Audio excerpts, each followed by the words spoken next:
First thing first, unhook the power. It's right here. Usually when you see something like this is how you know it's an electric dryer. This big of a plug. Speed Queen dryer stack. Customer states that it's making a weird noise. So first thing we're gonna do is take these two inspection covers off.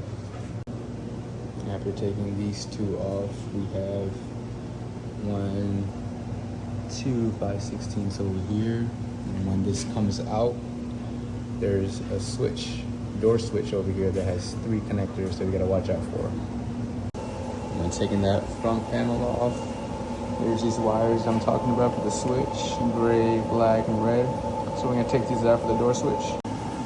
Now we're gonna take this front bulkhead out with 4 of these 5/16 there and there. Before taking this drum cylinder out, we're gonna take the belt off right there. So we're gonna take tension off the belt and just slip it off the motor side.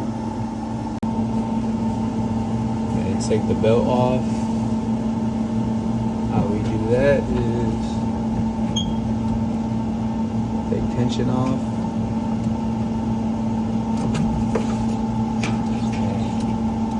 Pull the belt out.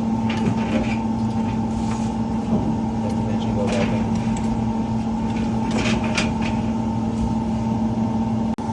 When taking the drum out, you want to spin and pull at the same time and wiggle it out.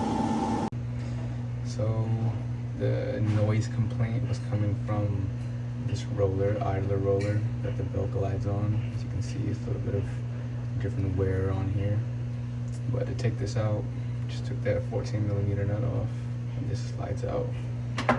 And we're gonna take this out and we're gonna clean the shaft, which I already did with some emery cloth. Put some lube on it, put it back in there with the new one. That's the old one. This is the new one, so you can see the difference.